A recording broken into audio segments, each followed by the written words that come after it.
अब आपको थोड़ा थोड़ा गौर करना पड़ेगा कि कौन सी चीज़ें ऐसी हैं जो कि हमें और हमारे बच्चों को डिट्रैक्ट करती हैं, कौन सी एक्टिविटीज़ हैं जो कि हमारी ज़िंदगी को ख़राब करती हैं। मुझे बताइए, एनेबलिंग के बारे में आपको कुछ समझ में आई? एनेबलिंग क्या होती है? एनेबलिंग और प्रोवोकिंग। प्रोवोकिंग के बारे में तो पता ही होगा मेरा, क्या होती है प्रोवोकिंग? आप कुछ बता सकते हैं? आप प्रोवोकिंग का आप निशाना बनते रहे हैं, बल्कि बाज़ औक़ात आप बाकायदा दावत देते होंगे कि साड़ी को बेइज्जती कर लो। एनेबलिंग का मतलब ये है कि किसी बंदे को फेवर्स देना या कोई ऐसे काम उसके लिए करना जो कि उसे खुद करने चाहिए, और इसको एनेबलिंग कहते हैं कि अपने किसी सबॉर्डिनेट या बच्चे के लिए वो काम करना जो एक्चुअली उसको अपने लिए खुद करना चाहिए, बल्कि आपके लिए भी करना चाहिए, इसको एनेबलिंग कहते हैं। फेवर देना, जैसे कि आजकल एक बच्चे की काउंसलिंग हो रही है, मेरे सामना कर रही हैं, जो कि सुबह स्कूल जाने से कतराता है और कहता है मैं ऑनलाइन कर लूँगा।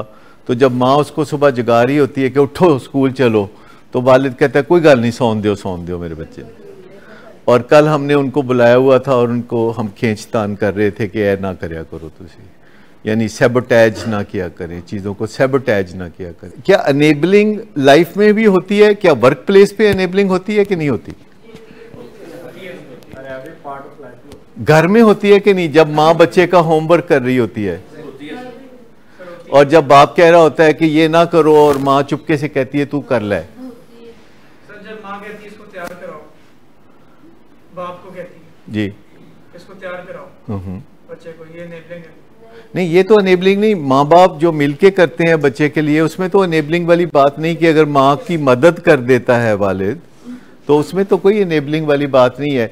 लेकिन वर्क प्लेस एनेबलिंग होती है जिसमें कोई बंदा अपने सबॉर्डिनेट का काम पकड़ के बैठा होता है और सबॉर्डिनेट की नौकरी बचा रहा होता है, सबॉर्डिनेट की जगह टाइपिंग कर रहा होता है, सबॉर्डिनेट की जगह ड्राफ्टिंग कर रहा होता है। स्कूल में अटेंडेंस वगैरह भी लगवा देते हैं दोस्तों की, वो भी एनेबलिंग की बहुत बड़ी वजह है। वो नेकी का काम समझ के करते हैं कि यदि नौकरी जड़ी है ना बेचारे दी मैं बचा ला तो बचा ला, इन्हें कोई नहीं जे बचानी अपनी नौकरी।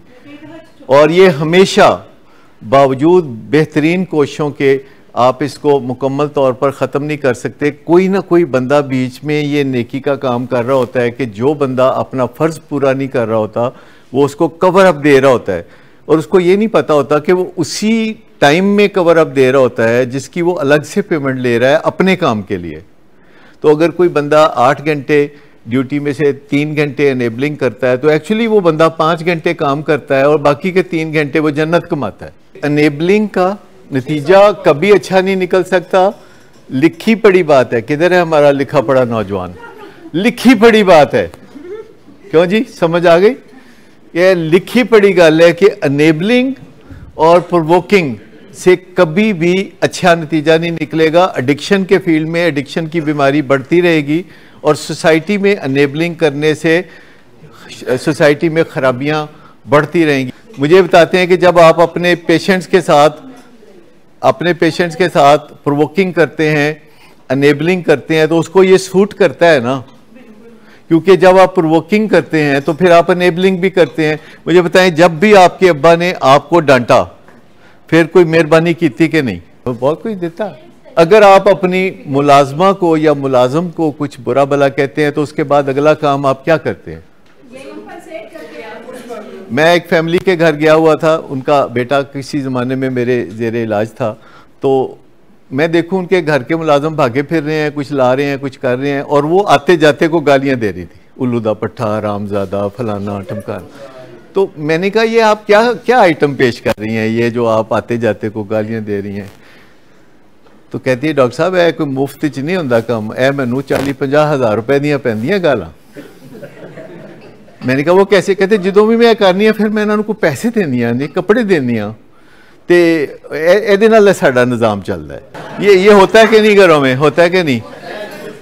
औलाद के साथ भी ऐसा करते हैं कि नहीं, कि पहले रज के थोड़ी जी बेइज्जती कर ली, फिर कह ला फड़ पैसे मार जा खा। क्यों जी? बर्गर शर्गर खाना हो तो उस तो पहला काम की है, कोई थोड़ा जा गुस्सा दिलाओ, माँ बाप ने थोड़ा जा गुस्सा दिलाओ, उन्होंने को थोड़ियां गालां खाओ और उस तो बाद फिर वो पैसे ढिले करन ते फिर तुसी जाके बर्गर खाओ। ये होता है ना।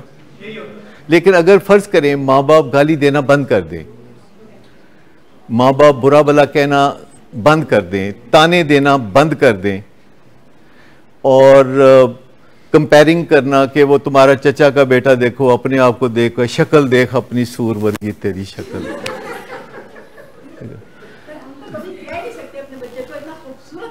अच्छा, तो उसके अगर कह दो तो फिर पैसे ढिले करने पैनगे, फिर यह नहीं हो सकता कि फिर पैसे ना दियो तुसी, तो पैसे तो फिर देने पैनगे। लेकिन अगर आप ये सब कुछ नहीं करेंगे तो फिर आप पैसे भी नहीं देंगे, फिर आप क्यों देंगे उसको पैसे भी। लेकिन पहले उसकी बेइज्जती करेंगे और उसके बाद उस बेइज्जती को बराबर करेंगे। तो अनेबलिंग और प्रोवोकिंग सिर्फ इतनी है कि अपने बच्चों के साथ इज्जत एहतराम से बात करो, आप जनाब करके बात करो, और अगर वो 2 दफ़ा बात करता है तो 4 दफ़ा की दावत दो। अगर वो जिद करता है तो सुनते जाओ, लेकिन जब वो थक जाए तो उसको बता दो कि ये नहीं हो सकता।